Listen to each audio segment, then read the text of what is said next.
Hi, I'm Peter and welcome back to the History and Saber Suite, the channel where I talk about HEMA, history and swords. Now today I want to take the time and respond to Shadiversity's recent video entitled Let's Be Honest About HEMA, and while there's some reasonable arguments in there that I don't really have a problem with, there's 2 points in particular that I would like to address in my response. Now the first of those is the notion that the HEMA community at large mostly disregards other types of primary sources other than the written treatises that we usually work from. Now, I don't think that's the case. I don't know anybody personally in HEMA who would willingly or knowingly disregard any kind of sources that would help them come closer to what they're trying to achieve in their particular field of interest or system that they're practicing or trying to reconstruct and interpret. So I don't think anybody would willingly disregard the sources that would help us gain more insights. So I don't think that's the common approach in HEMA. And I also think that this notion that we put the treatises on a pedestal is kind of, or might be, a problem of perception.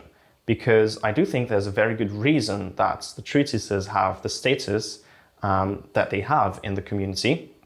And that's simply because knowledge of the past that has been written down by people of the past, historical people, and transmitted their knowledge through language, that's just the most detailed information that we can get for what we're trying to achieve. So it's not that we are elevating these to an unreasonable level of, admiration in that sense. It's just that these sources, the written texts, are just the most valuable sources for what we're trying to do because they are the most detailed and they give us the most to work from. And I think it's just a very natural thing that we base our studies on the type of source that gives us the most information and therefore the most value. I think it's really just that simple.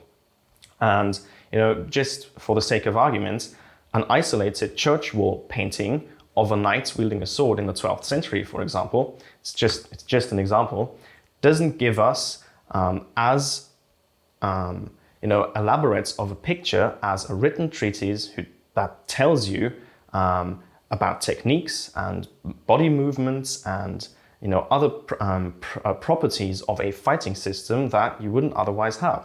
So it's just not the same level of detail to work from. Would we disregard those illustrations or paintings or first-hand accounts of combat that are not treatises? No, we wouldn't. We would use them and incorporate them into our study of historical fighting systems and just take them for what they are and value them and use them. So no, we don't disregard them at all. Now, to further illustrate this, I would like to give you a personal example of what I'm trying to do in HEMA for the HEMA Club at the moment. And that is plan a few lessons for the autumn on sword versus bayonet combat in the Napoleonic period, because that's the swordsmanship manuals of the period that we work from at the club.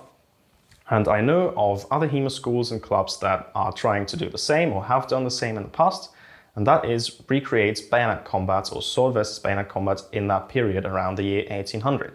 Now, the thing is that we don't have a complete or universal approach to bayonet fencing that's been transmitted via a treatise, like we do have for sword combat of that period. So what I'm doing is I'm looking at the sword versus bayonet section in the sword manual that we're working from, because the sword techniques against the bayonets are described in there. Now, what we also have, luckily, are very good illustrations of the period from around the 1810s that show bayonet attacks, stances, combats, if you will, training environments of bayonet fencing against cavalry and against other bayonets. And these illustrations are good quality and also quite structured in some cases that give us a good idea of how that second half of what I'm trying to do, sword versus bayonet, looked like in the Napoleonic period.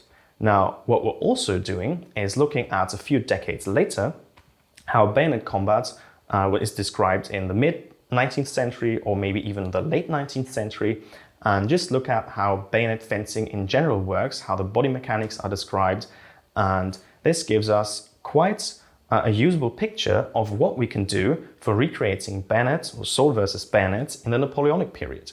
And I think this kind of holistic approach, this combined approach, is quite common in HEMA, and I don't think anybody would not call that HEMA. And the point I wanted to prove or argue, telling you all this, is that we do focus on illustrations. And we don't only focus on illustrations if we don't have treatises, but we focus on illustrations in conjunction with the treatises because they give us a better, more holistic and more complete picture. Now, I hope that point was quite clear, and I'd like to read your thoughts on this in the comments as well, so please put them down below. Okay, so the second point I would like to talk about is Shad's idea that the object alone is already sufficient to reconstruct historical combat. Now, in that case, the object is a historically accurate replica of a medieval sword, in Shad's case, which will enable you to reconstruct historical combat under the umbrella term HEMA. That's basically Shad's argument in a nutshell, if I may paraphrase it like that. And simply put, I don't really agree with that, because the object alone tells you very little about how it was actually used in the past.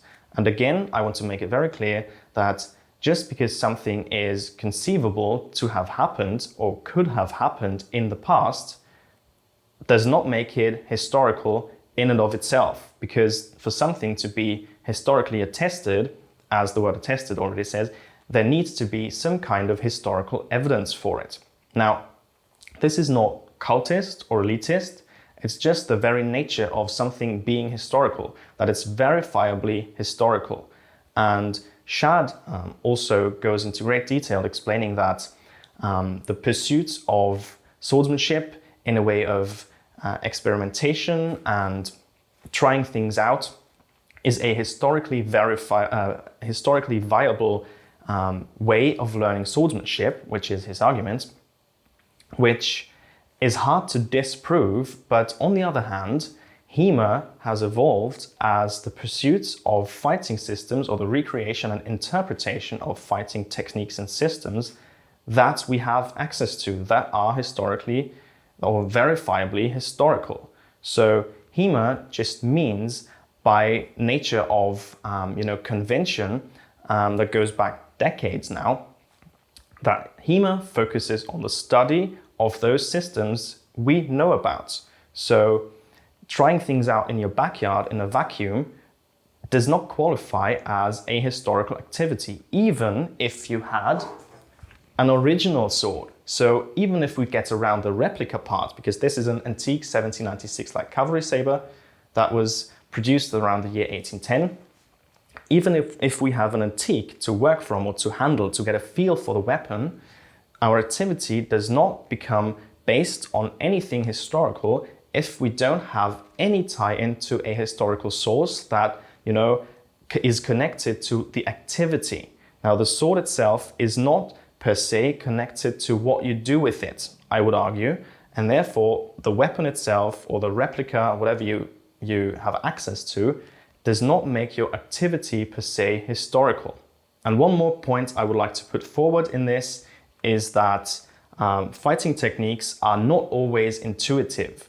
And just by experimenting, you would never reach the same conclusions that somebody in the late 1700s or the early 1800s would reach concerning the use of a weapon like this in practice. So just from experimenting with this with a friend or by yourself in your backyard, you would not be able to reconstruct or arrive at a historically verifiable or verifiably historical use of this weapon just by yourself. So if you want to know, or if you want to find out or learn how to use, for example, the 1796 light cavalry saber historically and how it was actually used or meant to be used for that matter, you would have to look at Gaspard Le Marchand's 1796 manual on cavalry exercise and cavalry swordsmanship.